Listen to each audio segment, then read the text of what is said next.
Bonjour, j'espère que vous avez passé une bonne semaine. J'aimerais introduire ces moments avec juste un verset, dans Luc chapitre 9 et au verset 18. Il est écrit « Un jour que Jésus priait à l'écart, ayant avec lui ses disciples, il leur posa cette question. Qui dit-on que je suis ?» Je vous rejoins juste après un temps de louange et d'adoration pour méditer la parole de Dieu. À très vite.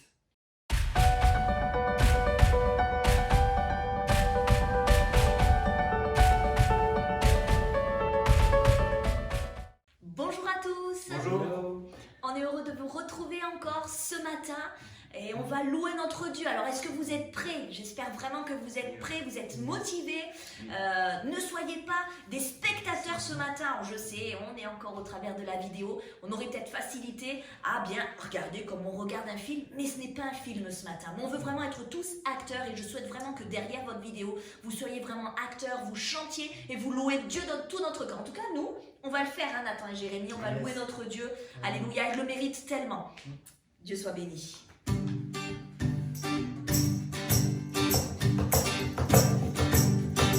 À lui le Tout-Puissant,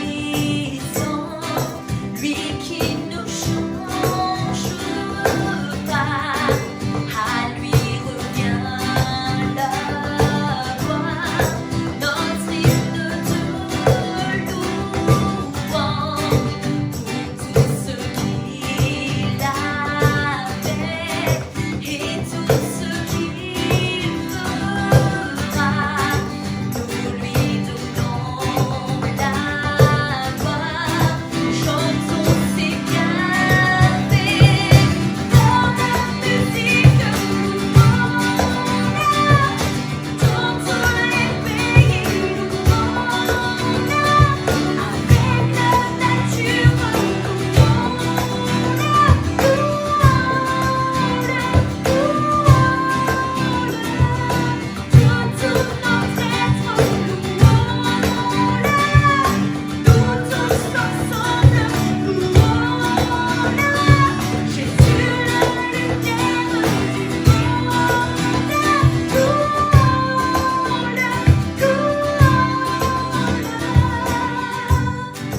Vois le ressuscité,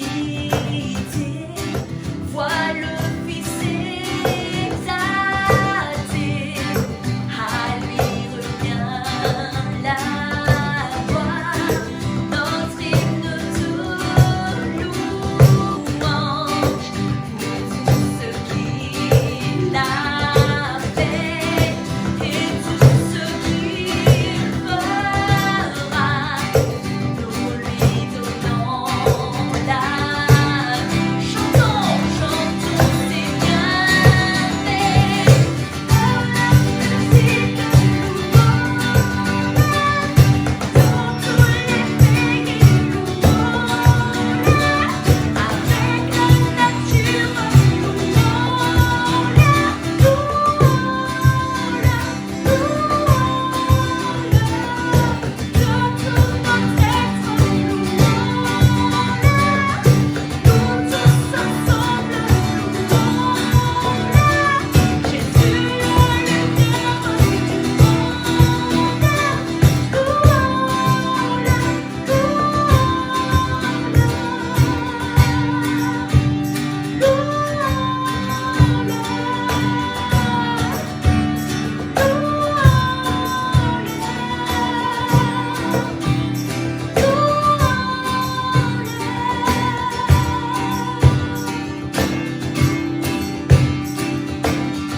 qu'à jamais ta gloire resplendisse, qu'à jamais ta gloire resplendisse, que ta gloire resplendisse en ce monde.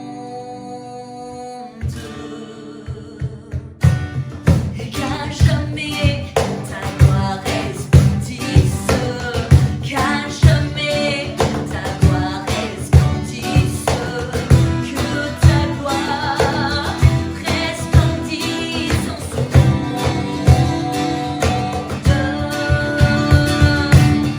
Qu'à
être rempli de choses qui ne sont pas belles, bien souvent avoir merci Seigneur parce qu'il brille. Et nous aussi, nous pouvons briller dans notre manière d'être. À Dieu soit toute la gloire. Je voudrais vous inviter à poursuivre avec ce chant, plein de force, j'ai envie de dire. Et c'est un chant que j'apprécie particulièrement parce qu'il me rappelle l'état actuel dans lequel je me trouve, c'est-à-dire je suis libérée.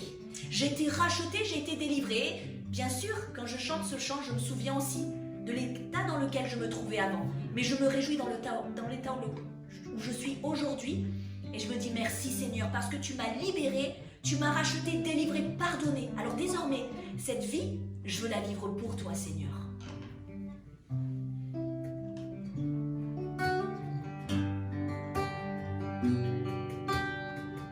À la croix, tu as déclaré, tout est accompli, payant le prix de chaque vie.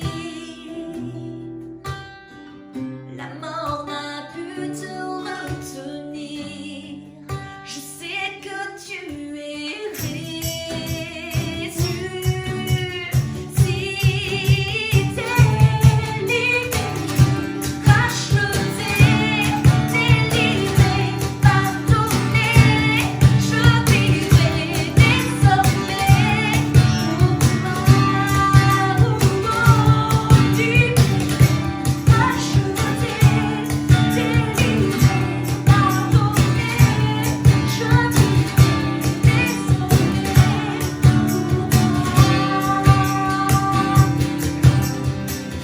Dans mon cœur, tu fais résonner le son de ta voix afin de diriger mes pas. Tu es le rocher de ma foi, Dieu d'éternité. Libéré,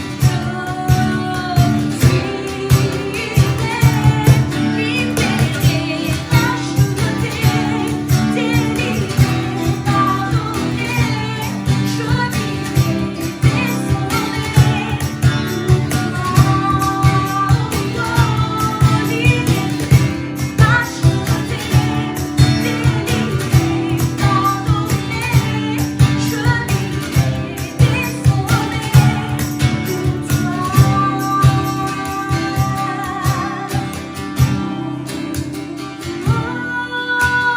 Garde-moi toujours près de toi. Tu es mon secours et ma joie. Garde-moi toujours près de toi. Alléluia, proclame-le.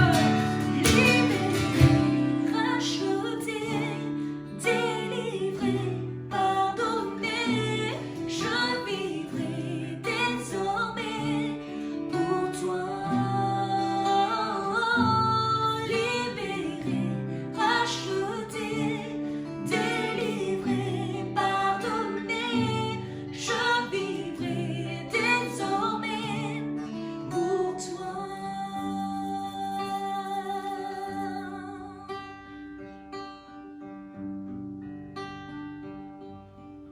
Quand je songe à l'infâme croix où Jésus fut meurtri pour moi, je vois ses mains, ses pieds percés, mon sauveur au bois attaché, son corps lié, de larmes trempées dans le tombeau, fut déposé, l'entrée scellée.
Jésus, et je serai parmi les saints, captivés par sa gloire sans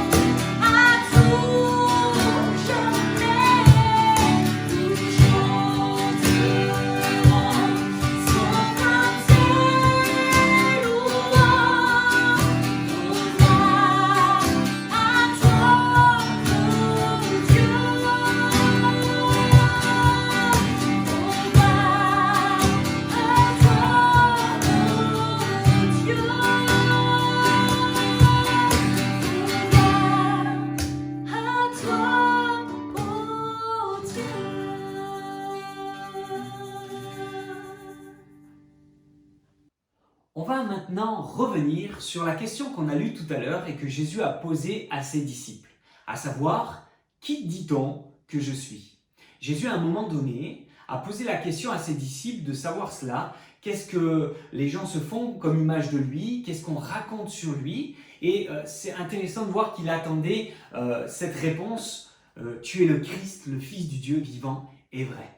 Ce que tu fais, ce que tu dis manifeste qui tu es vraiment et on le reconnaît. Et Pierre a eu cette réponse extraordinaire révélée par le Saint-Esprit. Maintenant, j'aimerais nous poser la question, est-ce que nous aussi, on s'est déjà posé la question ou est-ce qu'on se pose la question de se dire, qu'est-ce que les gens racontent de moi? Qu'est-ce que les gens voient en moi? Qu'est-ce qu'ils discernent de moi? Quelle image ils ont de moi? On lit dans la Bible, dans Proverbes, chapitre 22 et verset 1, « La réputation est préférable à de grandes richesses. » Un peu plus loin, dans Ecclésiaste, chapitre 7 et verset 1, il est dit « Une bonne réputation vaut mieux que le bon parfum. » Alors que ce soit les grandes richesses ou le bon parfum, sont des choses très agréables, des choses assez précieuses, des choses qui sont agréables pour ceux qui les ont. Surtout le parfum, vous savez, lorsqu'on sort et que les gens peuvent sentir une bonne odeur à notre contact, c'est quelque chose de bien. Mais il y a plus important, c'est la renommée, la réputation que l'on a. Est-ce que vous vous inquiétez de la réputation, de la renommée, du témoignage tout simplement que vous avez autour de vous? Dans la Bible, on voit que c'est tellement important de pouvoir veiller sur notre renommée. Déjà parce que c'est quelque chose qui va influencer l'attitude des gens envers nous.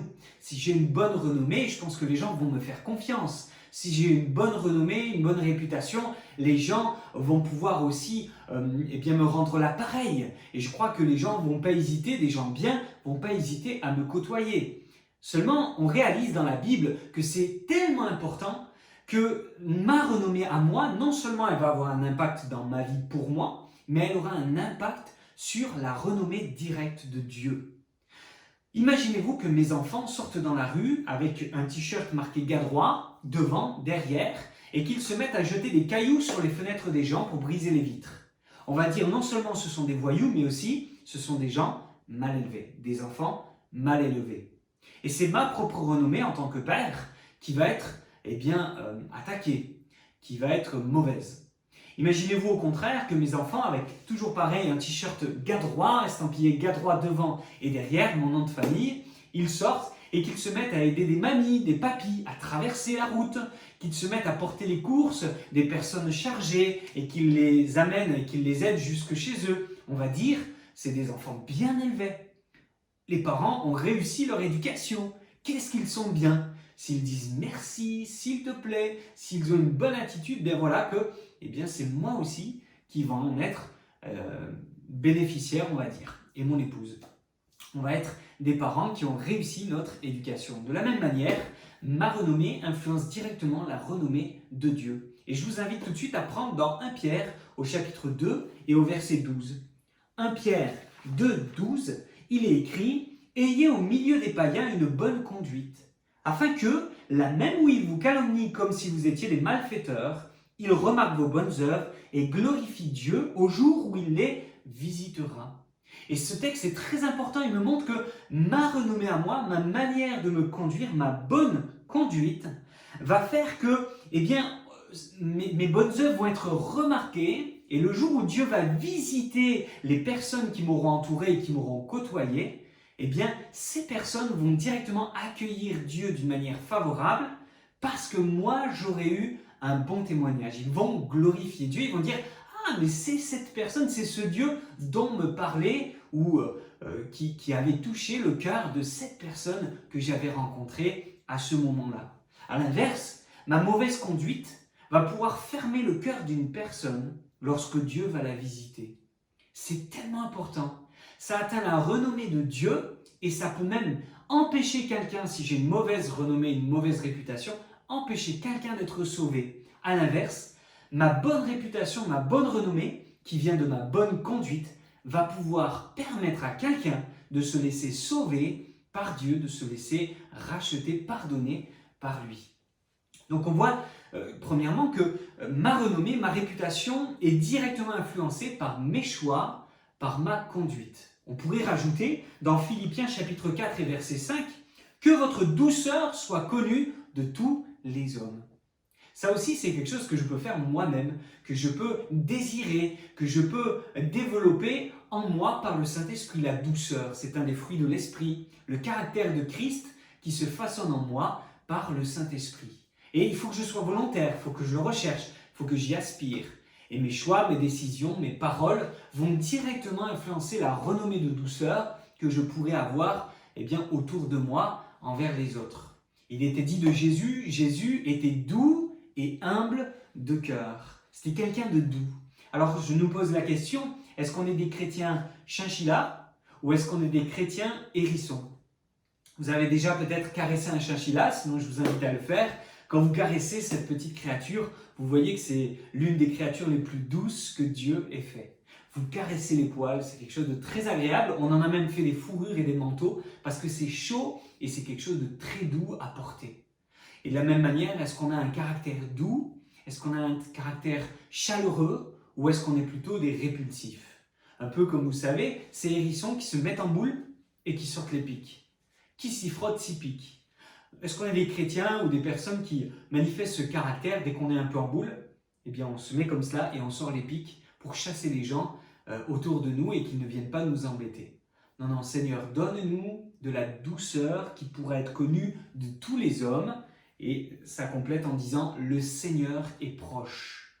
Dieu est proche, le salut est là à la disposition de tout le monde. Jésus est là, le Saint-Esprit agit de partout sur la terre et en même temps, le retour de Jésus est proche. Donc c'est important de ne pas perdre du temps et par notre douceur, une réputation de douceur, eh bien, il va y avoir un accueil favorable de l'Évangile qui pourrait être fait autour de nous. Donc ça, c'est deux choses qui sont en exemple et qui peuvent vraiment être influencées ou être développées par nos propres choix et nos propres caractères. Maintenant, je nous invite à chercher d'autres choses dans la Bible qui pourront être ajoutées et que nous pouvons rechercher, développer, accueillir dans notre vie pour pouvoir avoir une renommée, une réputation qui grandit. D'accord? Ça, c'est ce que nous pouvons influencer nous-mêmes, faire nous-mêmes. Et puis, il y a notre réputation et notre renommée qui peut être influencée par les autres. Et je vous donne un exemple, par exemple dans Néhémie, au chapitre 6 et au verset 13, Néhémie parle et dit « En le gagnant ainsi », il parle d'un homme qui est venu le voir, « ils espéraient que j'aurais peur et que je suivrais ses avis et commettrais un péché.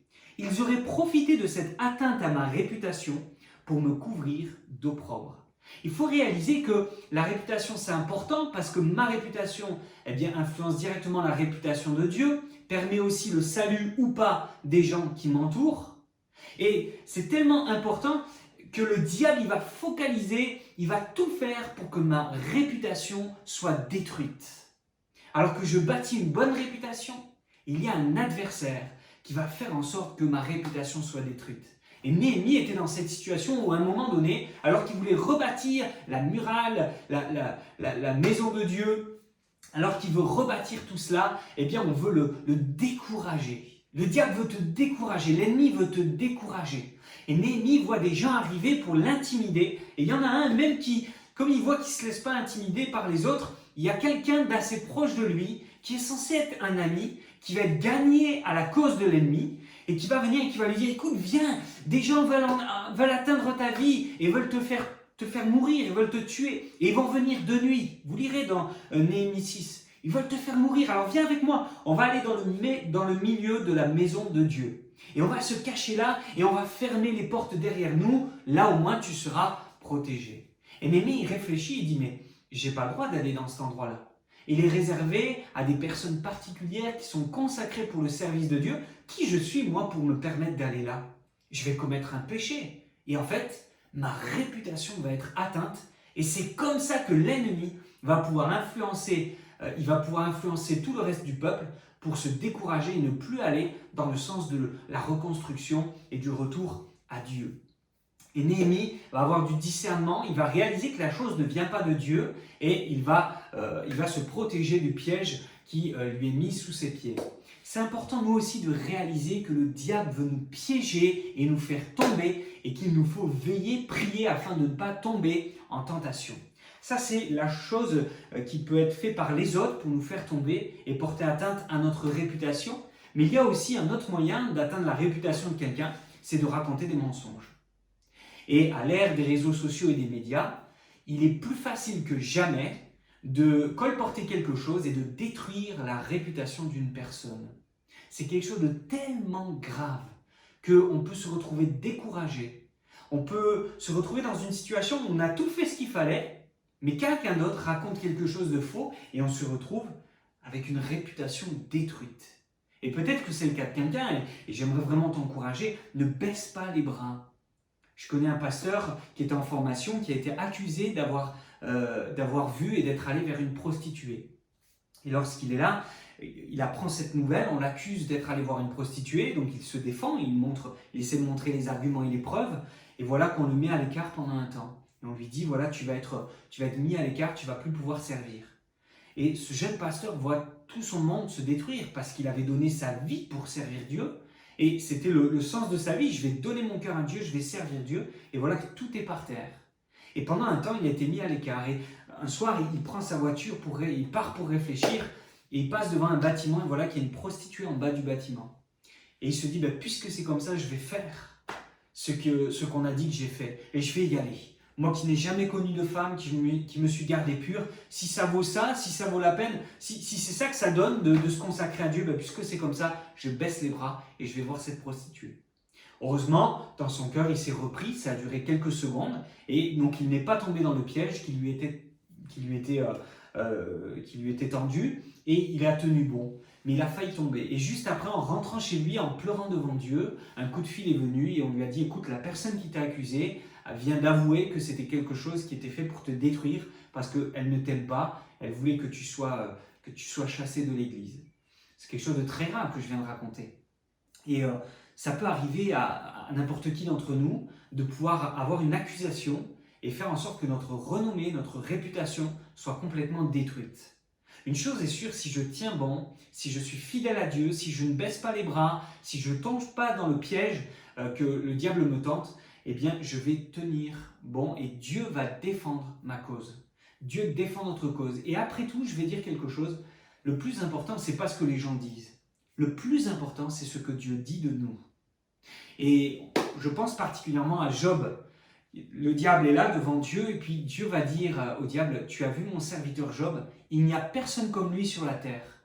Il est droit, intègre, il craint Dieu, il se détourne du mal. Il n'y a personne comme lui. Qu'est-ce que j'aimerais que Dieu puisse dire ça de moi? Qu'est-ce que vous aimeriez probablement que Dieu puisse dire de vous ces choses? C'est important ce que Dieu pense de vous. Et si vous n'avez pas fait les choses dont on vous accuse, alors soyez en paix. Dieu le sait et Dieu défendra votre cause. Il va se passer des choses, je crois, et Dieu va rétablir la vérité. Et après tout, peu importe ce qui se passe, et même si durant votre vie, eh bien, les choses ne peuvent pas être corrigées, vous savez qui vous êtes devant Dieu. Et dans le ciel, je peux vous garantir que ça va bien se passer pour vous. Ça, c'est très important. C'est ce que je voulais souligner. Il y a ce que les autres peuvent faire. Je pensais à Paul qui, dans 2 Corinthiens, au chapitre 6, versets 3 à 10, va décrire un petit peu cela. Il dit « Nous nous sommes rendus recommandables en tout point, Que ce soit dans la gloire, dans l'ignominie, au milieu de la mauvaise, de la bonne réputation, on s'est rendu recommandable.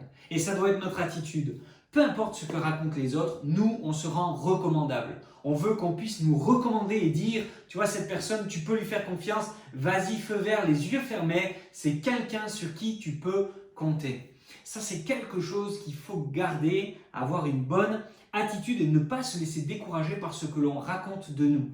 Combien de jeunes filles deviennent des jeunes filles aux relations multiples parce qu'on les a accusées d'avoir eu des relations avec des garçons et elles se disent, mais puisque c'est comme ça, maintenant je vais me lâcher. Les garçons en qui elles avaient mis leur confiance, avec qui elles s'étaient attachées et qui ont été trahis. Ce garçon a raconté des bêtises sur elles, a dit qu'elles avaient fait des choses. Puisque c'est comme ça, j'ai été trahi par lui. Et bien à partir de maintenant, je vais sortir avec plusieurs.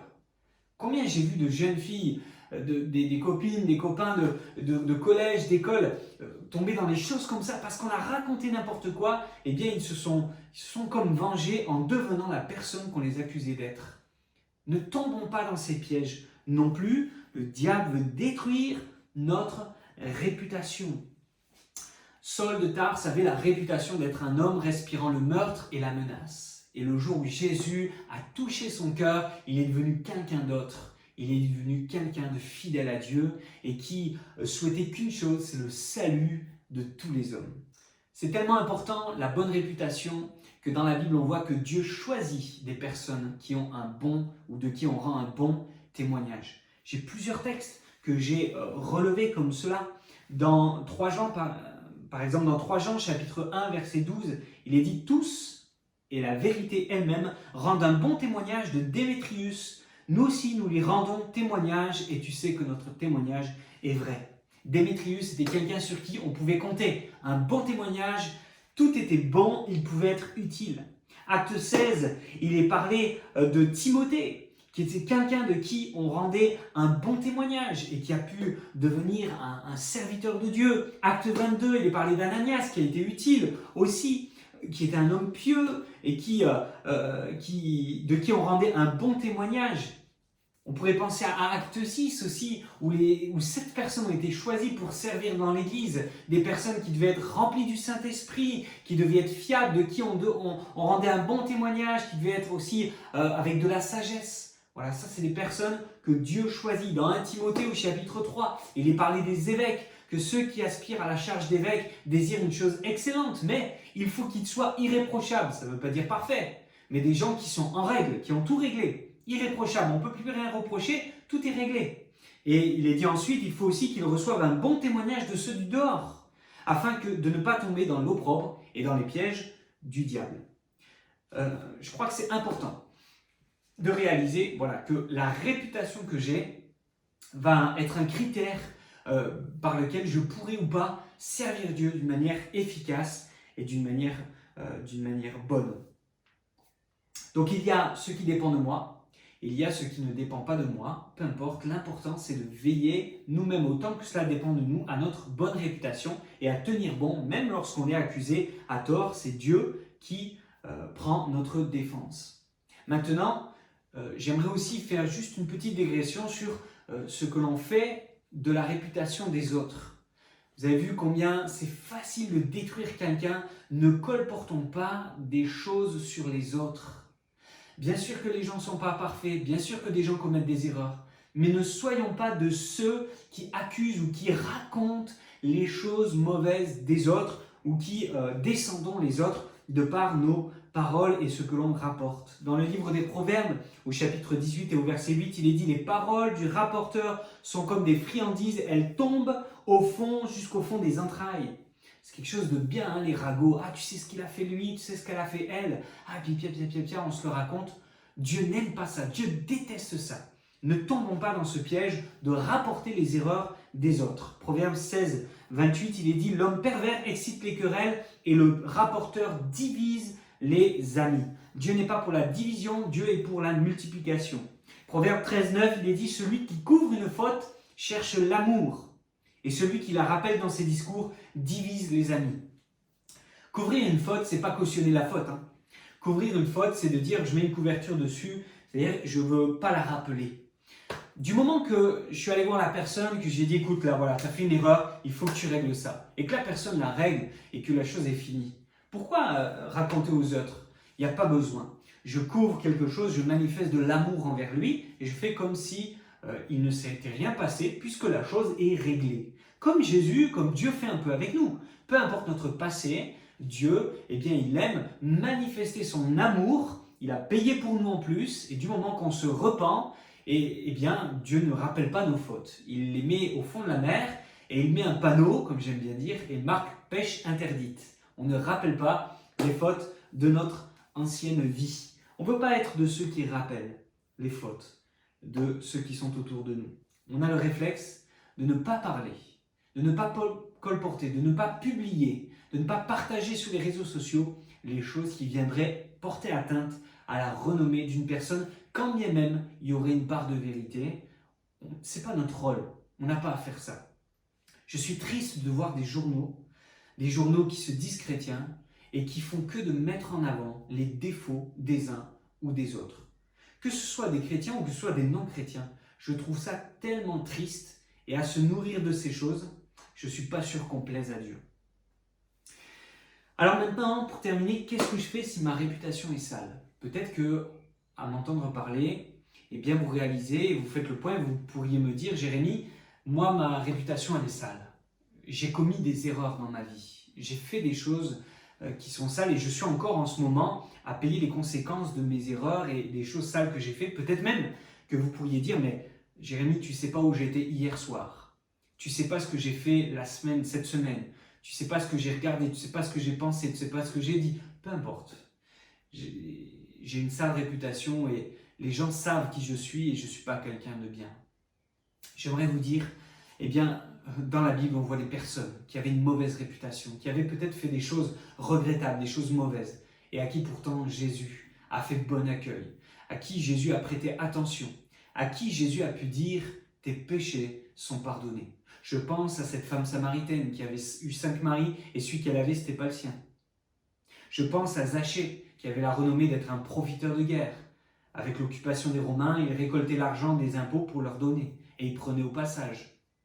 Je pense aussi à cette femme qui est venue pleurer aux pieds de Jésus, qui a versé ses larmes pour mouiller les pieds de Jésus, qui a essuyé avec ses cheveux et qui a versé du parfum. Cette femme qui était jugée parce que c'était une femme pécheresse, une femme aux nombreux péchés. Cette femme qui pleurait pourtant et qui pleurait tellement elle était touchée par Jésus-Christ et qu'il manifestait son amour en s'humiliant devant lui et en faisant ce qu'elle a fait. Jésus qui connaissait la pensée du cœur du pharisien Simon, il va lui dire « Simon, tu vois, je suis rentré, tu ne m'as pas donné d'eau pour laver mes pieds, tu ne m'as pas versé d'huile sur ma tête, tu n'as rien fait pour moi. Elle, tu ne m'as pas embrassé. Elle, depuis que je suis entré, elle a lavé mes pieds avec ses larmes et elle a essuyé avec ses cheveux. Elle n'arrête pas d'embrasser mes pieds depuis tout à l'heure. Et toi, tu n'as pas mis d'huile, mais elle a mis du parfum, et du parfum de grand prix sur mes pieds. Alors je vais te dire, peut-être qu'elle a des nombreux péchés, mais ce qu'elle est en train de faire, c'est la preuve qu'elle a reçu un pardon immense et que le pardon était à la hauteur de tous ses péchés. Parce que vu l'amour qu'elle a, probablement qu'elle a été, et je sais, et je peux te dire, c'est ça, Jésus le confirmait, elle a été pardonnée de tous ses péchés. Et Jésus la regarde et dit, sois en paix, tes péchés sont pardonnés. Amen, tes péchés sont pardonnés. Et si toi, tu as une renommée qui est mauvaise, si tu t'approches de Jésus, si tu te mets à aimer Jésus pour ce qu'il a fait à la croix, de payer par son sang le prix de tes péchés, eh bien, si tu aimes Jésus de tout ton cœur comme ça, sache que tes péchés sont pardonnés. Si tu as confessé tes fautes, si tu as cru en lui, si tu le choisis comme sauveur et comme berger de ta vie, comme seigneur de ta vie, si tu te mets à maintenant veiller à partir d'aujourd'hui sur ta renommée, eh bien, sache que tes péchés sont pardonnés maintenant à la minute. Quelqu'un disait combien de temps Jésus ou Dieu met pour pardonner des péchés? Eh bien, le temps de dire pardon. Seulement, il faut le dire honnêtement et sincèrement de tout son cœur. Il faut dire, Seigneur, je te demande pardon, j'abandonne ma vie d'avant, je veux maintenant te suivre et à l'instant même, je commence une nouvelle vie. Il y a un chant qui dit ceci, tu peux naître de nouveau, tu peux tout recommencer, balayer ta vie passée et repartir à zéro avec Jésus pour berger. Ça, c'est un chant que j'aime beaucoup et crois-le, tu peux recevoir la paix, tu peux tout recommencer avec Jésus. Ta vie passée, Dieu l'utilisera comme un témoignage de ce qu'il est capable de faire dans une vie transformée, une vie changée. Et puis peut-être que ta renommée, elle est sale à cause du passé. Dans ton passé, tu as fait des choses et que le diable te rappelle les fautes. Tu as déjà demandé pardon à Dieu, mais tu as le diable qui te rappelle, il t'accuse. Il est là, il dit « Oh, elle a fait ça, elle a fait ça, elle a fait ça. Tu as fait ça, tu mérites pas, tu vas retomber, tu vas pas t'en sortir. » J'aimerais te dire, ne le crois pas. Ne crois pas au diable, ne l'écoute pas. Dans Corinthiens, la deuxième épître aux Corinthiens, il est dit « Les choses anciennes sont passées, voici toutes choses sont devenues nouvelles. » Tu es une nouvelle création en Christ. Lorsque tu donnes ton cœur à Jésus, que tu reçois le pardon de tes péchés, tu recommences à zéro. Le passé est passé. Tu n'es plus redevable au péché et tu auras la force par Jésus de tenir jusqu'au bout et de ne plus retomber dans les fautes et les péchés que tu avais autrefois. Dieu fait de toi une personne nouvelle. Le diable n'a pas le droit de te laisser la tête dans la boue. Le Seigneur te donne une robe toute blanche, un cœur lavé. Crois-le et garde ces paroles dans ton cœur. L'important, ce n'est pas ce que le diable dit, c'est ce que Jésus dit. Et si on t'a accusé à tort, là aussi, regarde à Jésus. Si tu as une mauvaise réputation parce qu'on t'a accusé à tort, regarde à Jésus. C'est celui qui peut le mieux te comprendre. Jésus, il a été parfait, pas comme toi, pas comme moi. Il a été parfait et pourtant, il a été mené devant les tribunaux, il a été accusé à tort, on l'a maltraité, on l'a mis au rang des malfaiteurs et au point qu'il a été mis à mort, condamné à mort, faussement accusé. Alors Jésus te comprend. Jésus sait ce que c'est que d'être accusé à tort. Et j'aimerais que tu t'approches de lui dans un temps de prière et tu dis « Seigneur, console mon cœur. S'il te plaît, délivre-moi. Délivre-moi de ce mal-être que j'ai à cause de cette réputation, du regard des autres, de ces fausses choses qui ont été dites sur moi. Lave-moi encore et tu verras. Le Seigneur Jésus va te rassurer. Sa paix va venir sur ta vie. Il est le prince de la paix. Alors reçois maintenant cette paix qu'il veut te donner. Dans Jean chapitre 14 verset 27, Jésus dit « Je vous laisse ma paix, je vous donne ma paix. Je ne donne pas comme le monde donne. » Jésus veut te communiquer sa paix. Et je prie que le Saint-Esprit te communique la paix de Jésus maintenant. Ne regarde pas ce qu'on a dit sur toi. C'est fini. Ces paroles n'ont plus de pouvoir sur toi. Tu crois que Jésus, lui, il voit la vérité, il sait la vérité, et qu'importe. Et ce que lui a vécu, il a eu la force de le traverser, et il l'a même fait pour toi et pour moi. Alors toi aussi, tu auras la force d'avancer, de tenir jusqu'au bout, pour toi, pour ceux qui t'entourent et qui vivent la même chose, mais aussi pour la gloire et le témoignage, la renommée de Dieu. Combien ça doit être encourageant, et c'est encourageant, pour ceux qui voient des gens qui ont été accusés à tort et qui tiennent bon, qui persévèrent et de se dire mais si ça lui arrivait à lui et qu'il a tenu, eh bien moi aussi je vais arriver à tenir jusqu'au bout. Sois un bon témoin de Jésus. Tiens bon et peu importe les accusations, le Seigneur est avec toi, il ne t'abandonnera pas. Voilà, j'ai terminé pour ce partage. Qui dit-on que je suis? Seigneur, puisses-tu trouver dans ce que les gens voient de moi eh bien que du bon et du positif. Et si Seigneur, ces personnes m'accusent à tort, tu es mon avocat, mon défenseur, non seulement devant le Père, Jésus, mais aussi devant le diable et aussi devant tous mes accusateurs. Et toi, tu connais la vérité, Seigneur, garde-moi en paix et garde-moi fort et courageux pour toi. À bientôt et que Dieu vous bénisse. Au revoir.